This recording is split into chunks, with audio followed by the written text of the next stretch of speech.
Si vous deviez, un peu comme on l'a demandé aux enfants, résumer en un mot ou en une phrase maximum ce que ce travail a apporté à vos élèves, à votre classe, à votre dynamique de groupe. Impressionnant, quoi, le film, ils ont découvert ça. Ils se sont découverts grâce à ça, je pense. Évolution, parce que bon, c'est ça qui m'a le plus marqué. Ils ont grandi, en fait, super fort.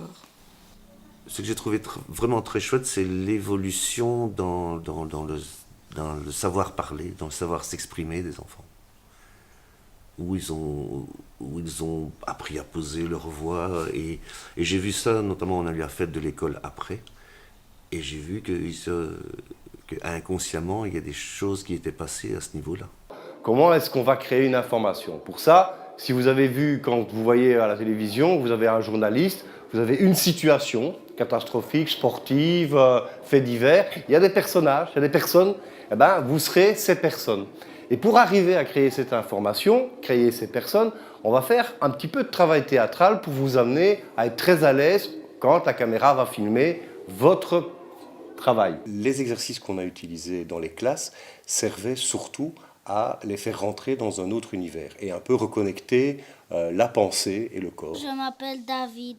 C'est chouette, David, mais est-ce que tu peux essayer de le chanter? Comme tu veux. C'est difficile? D'accord. Bonjour, je m'appelle Amélie. N'hésitez pas à faire des mouvements aussi, hein, comme à l'opéra. Bonjour, je m'appelle... Moi, je m'appelle Johan. Pas mal. Quand je vais claquer dans les mains, vous vous arrêtez. Pas mal. Voilà. Regardez autour de vous. C'est pas le tout de marcher. Quand on marche, il faut faire attention. Où est l'autre? Comment est-ce que l'autre circule? Pour essayer de remplir. Ah, il n'y a personne là, je vais là. Oui, mais si je vais là, peut-être que quelqu'un va là. On est pressé, on y va. Donc il y a une réflexion qui s'installe dans le jeu, qui est intéressante, parce qu'elle va servir par la suite à, tiens, quand je fais quelque chose, pourquoi je le fais, et dans quel sens ça va, pour moi, mais aussi pour le groupe avec lequel je travaille. Donc c'est un peu une ébauche, une esquisse d'un esprit un peu plus critique que de simplement bouger pour bouger. C'est mieux, oui. Une dernière fois, le plus silencieusement possible. D'abord, ce qui est important de dire, c'est que ça se fait dans le lieu de vie des enfants. Donc c'est une façon de s'approprier l'espace autrement. Le silence, c'est l'écoute. On est en train d'écouter le silence qu'on installe dans le jeu, et puis l'accord aussi avec son propre déplacement. Comment je me déplace dans un moment où je suis centré sur moi, puisque le silence fait qu'on ne bouge pas, etc. Vous avez fait des exercices au départ. À quoi ça vous a servi, ces exercices? Pour faire mieux les personnages. Oui. Ça vous a aidé? J'ai bien aimé le jeu qu'on a commencé à faire. Je me sentais mieux dans mon rôle. Parce que si on ne l'avait pas fait, je crois que j'aurais pas réussi. C'est vrai? Tu penses que ça Oui. t'a aidé à ce point-là? Oui. Ah, c'est chouette, ça. Et j'ai bien aimé faire le film. Voilà. Gardez le rythme. Écoutez bien ce rythme. Tac, tac, tac, tac, tac. Et maintenant, on va encore compliquer les choses. Je vais prendre son son, parce que je l'aime bien, mais je vais lui rendre. Et lui, il fera ce qu'il veut. Il prend mon son, soit tu le ramènes là-bas, soit tu le ramènes ici. Donc on peut tourner maintenant à droite ou à gauche. D'accord? L'éveil est important parce que l'écoute devient maximale. Et puis, il y a quelque chose, quand le son tourne et que le rythme est acquis, il y a quelque chose qui devient commun au groupe. C'est-à-dire que de l'individu, on passe au groupe. La sensibilité individuelle passe à la sensibilité du collectif. Ce qui est intéressant, c'est de voir aussi, tiens, le collectif s'approprie l'exercice, mais restera toujours maître de chaque individu à son propre rythme. Donc toute la question, et ce n'est pas évident avec des enfants, c'est de trouver le modus vivendi entre le groupe et l'individu. Entre ce que je joue et ce que les autres jouent à côté de moi. Quand je claque dans les mains, vous refaites ce qu'il vient de faire. Attention. Prêt? Vas-y. Vous faites le même mouvement. Attention.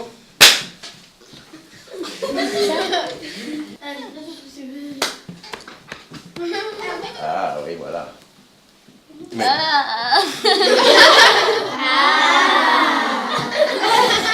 Toi, t'as raté, hein? On est dans l'extase de Noël ici. Attention. Croyez un petit peu à ce que vous faites. Moi, j'ai adoré ce qu'on a fait. Ça m'a aidé à plus me montrer, à moins être timide. Et voilà, à des moments, on se prenait pour des grandes stars, mais bon, voilà. J'ai beaucoup appris à pas avoir peur quand on passe à la télé et voilà. À la première séance, on a fait de l'expression corporelle. Je trouvais ça vraiment super parce que les élèves ont appris à se déplacer, se dire bonjour, se croiser, dire leur prénom de manière originale. C'était vraiment des chouettes activités. Et à la fin de cette activité-là, les élèves ont dû donner une information. Ils ont dû se placer devant la classe et donner une information. Mais ce n'était pas du tout réfléchi. Ils n'avaient pas réfléchi avant. Ils se sont placés devant la classe. Je vais faire du tennis. D'accord. J'ai pas d'idée. Elle n'a pas d'idée. J'ai mangé des céréales. J'ai mangé des céréales. Thibaut Courtois habite dans mon village. C'est un scoop, ça. J'ai Ebola. Une météorite s'est abattue sur le village d'à côté. À Djadiste et à Grédoisseau. Il y a eu une course-poursuite à Grédoisseau. Nous avons appris que Ben Laden était à Jodogne.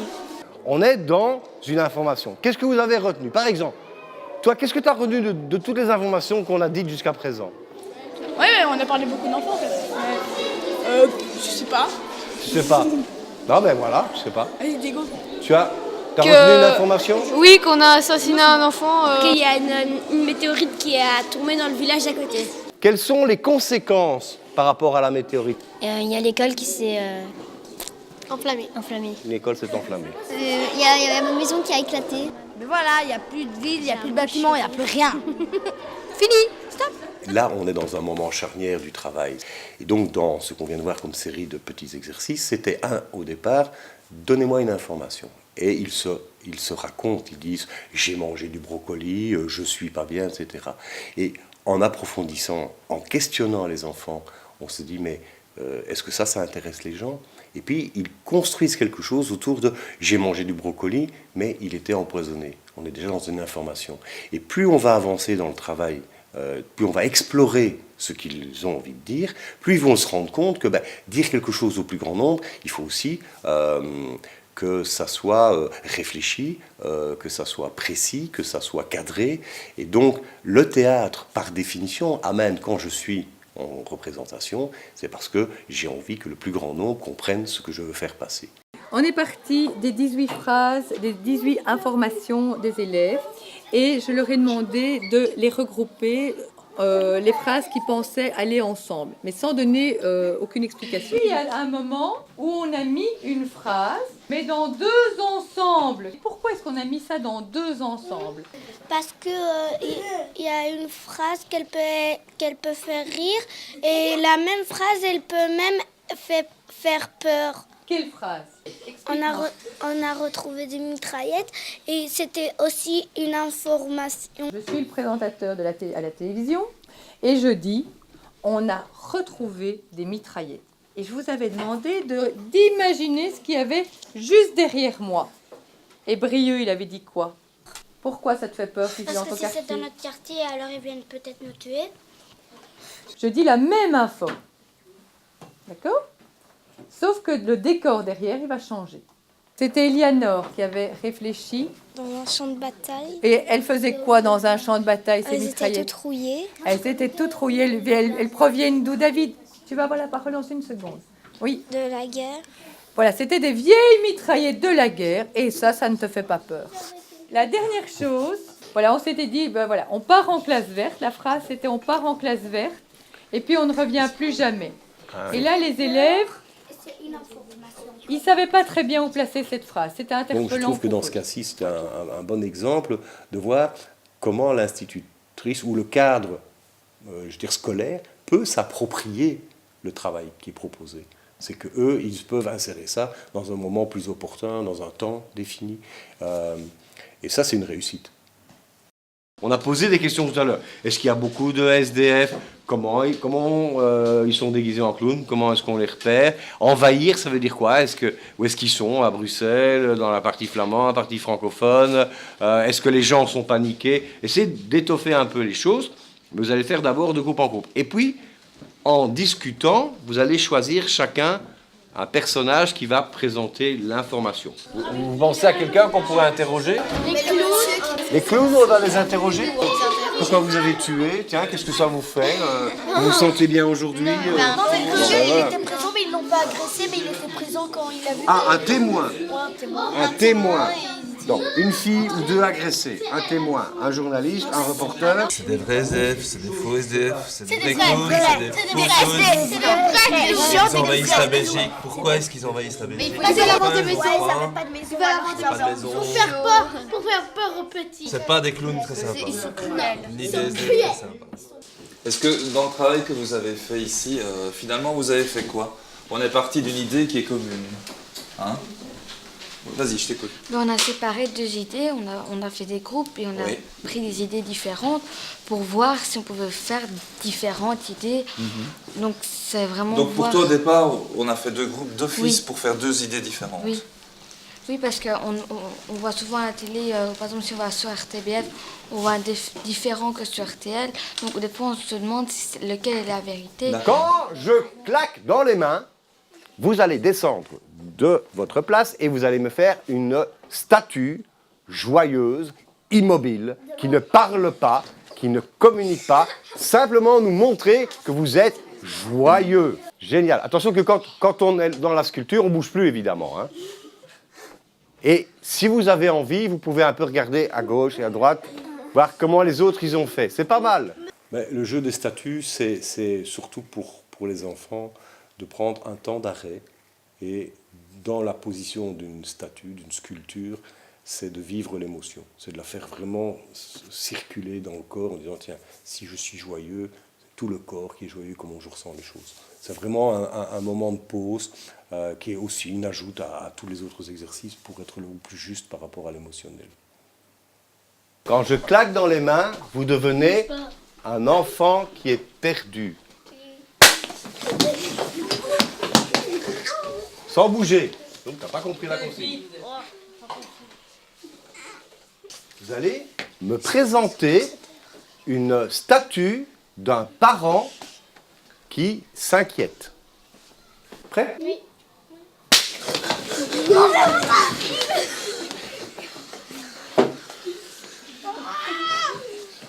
En silence, c'est une statue. Vous allez me montrer une statue spectateur qui regarde l'information. Donc ici, on a une classe de schmilblick, c'est pas mal. Attention, je vais claquer dans les mains et vous allez prendre la position que vous préférez de tous ces personnages.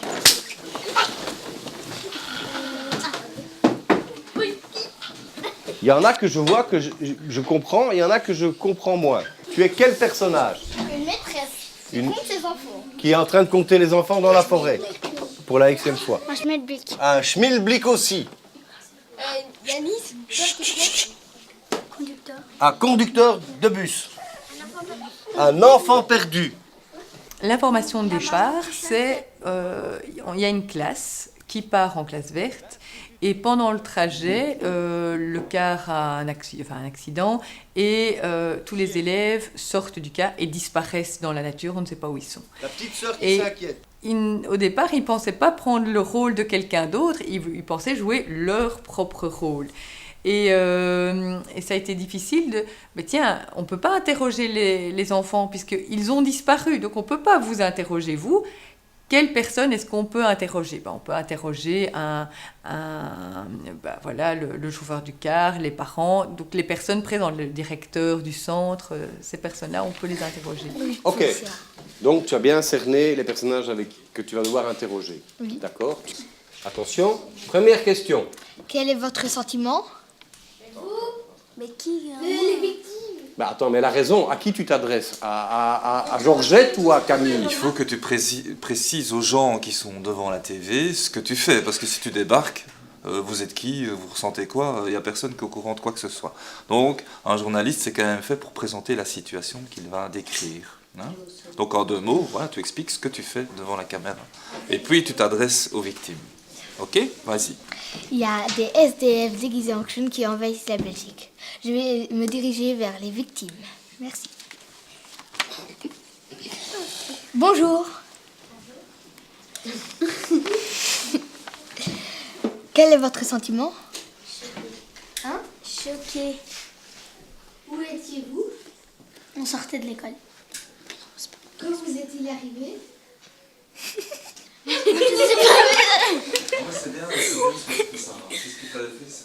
On réfléchit ensemble à... le journaliste, il ne peut pas être tout seul pour trouver son texte, puisqu'en fait, ça va dépendre, les réponses vont dépendre de ses questions.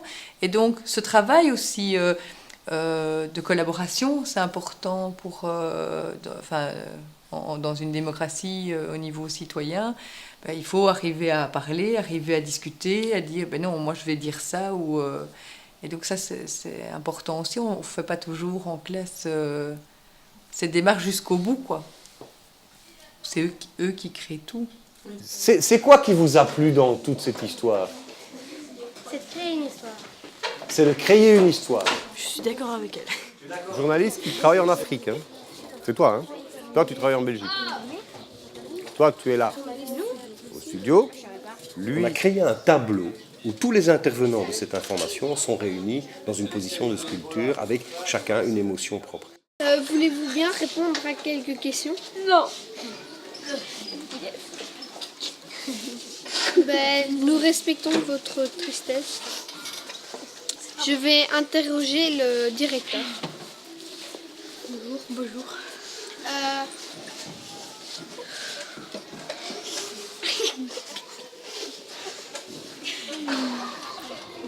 Concentre-toi sur qu'est-ce que ça peut avoir comme conséquence pour lui. Le directeur... Avez-vous vu le meurtre? Non, pas du tout, j'étais dans mon bureau.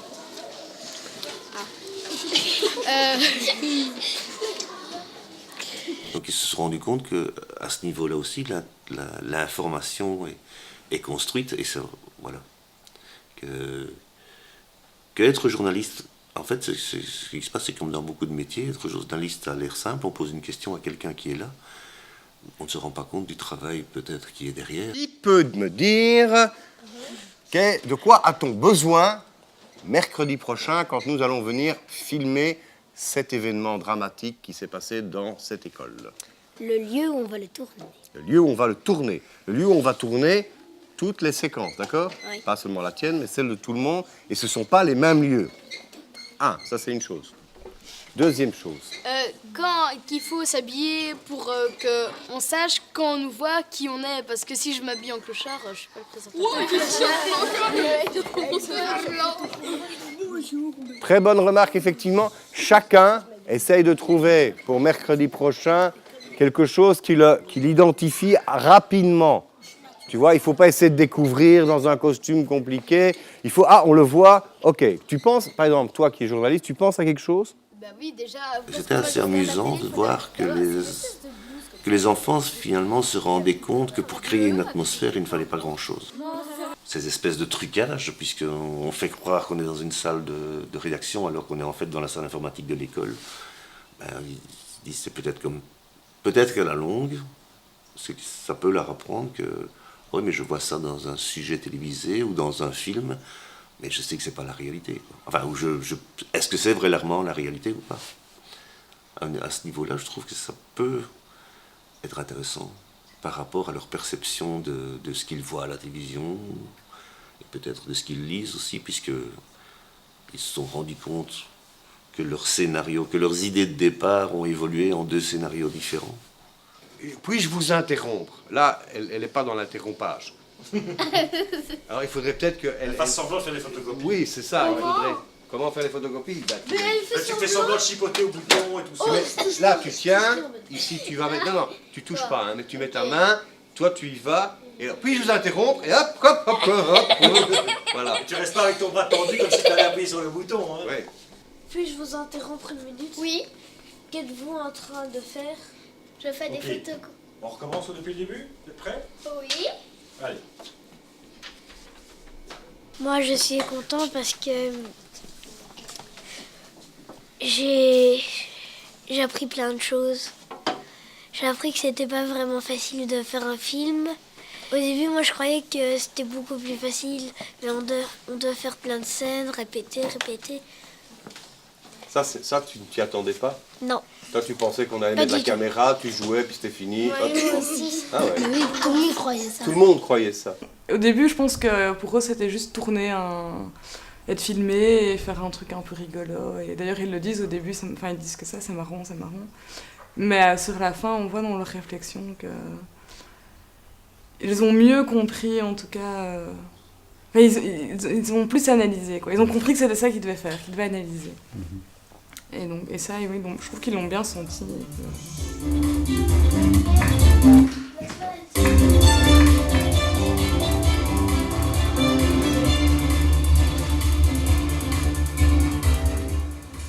Bonjour mesdames et messieurs des SDF.